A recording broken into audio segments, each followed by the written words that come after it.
السلام عليكم ورحمة الله تعالى وبركاته. مرحبا بكم في الفيديو ديال اليوم اللي غنحضر معكم دائما مع الوصفات ديال الوليدات مع الدخول المدرسي. تبعوا معايا الوصفة ديال اليوم ان شاء الله.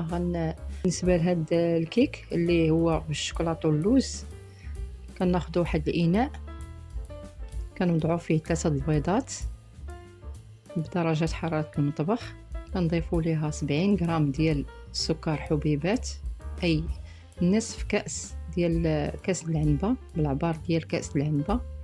تنحركوا المكونات جيدا حتى كيبيض الخليط. كنضيفوا واحد ياغورت مسوس، تنحركوا.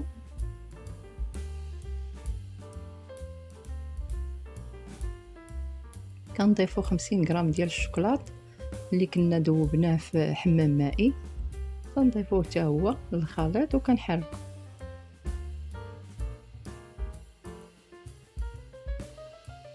كنحركو حتى كينسجموا العناصر مزيان، ما كيبقى يدخل داك الشوكولات مزيان.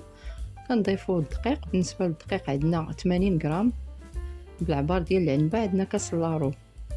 كنغربلوه كيكون نوعيه جيده. كنضيفوا واحد خماره الحلوى من وزن 8 غرام، واحد الرشه د الملح، وتنحركو. واخر حاجه كنضيفوا بودره ديال اللوز. بالنسبه للوز كناخذوه صحيح وكنمسحوه وكنطحنوه، واللي بغى يشريه جاهز ياخذ 120 غرام العبار بالضبط، 120 غرام ديال اللوز، بودره اللوز. صافي كنحركو مزيان العناصر. كيكه بسيطه كما كتشوفوا. بالنسبه للوز راه ما فيهش كميه كثيره. صافي كناخذ واحد المول، نتوما خذوا اي مول عندكم. انا خديت هذا اللي كما كتشوفوا مستطيل، دهنته غير بالزبده حيت هذا عندي ما كيلصقش. نتوما رشوا دهنوه بالزبده ورشوه بالدقيق. صافي كنصب الخليط، تنحاول نوزعو على المول.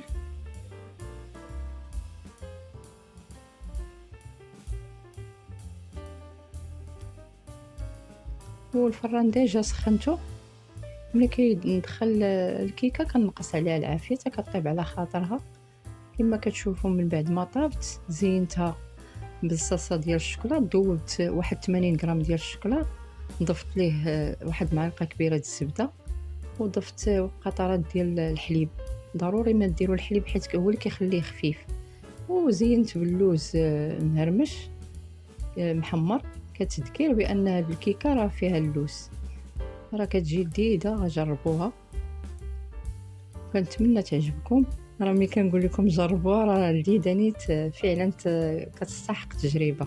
وغيبغيوها لكم الوليدات بلا ما نقول لكم. راه الشوكولاط عزيز على الوليدات. وبالصحه والراحه ان شاء الله، مع وصفه اخرى بحول الله.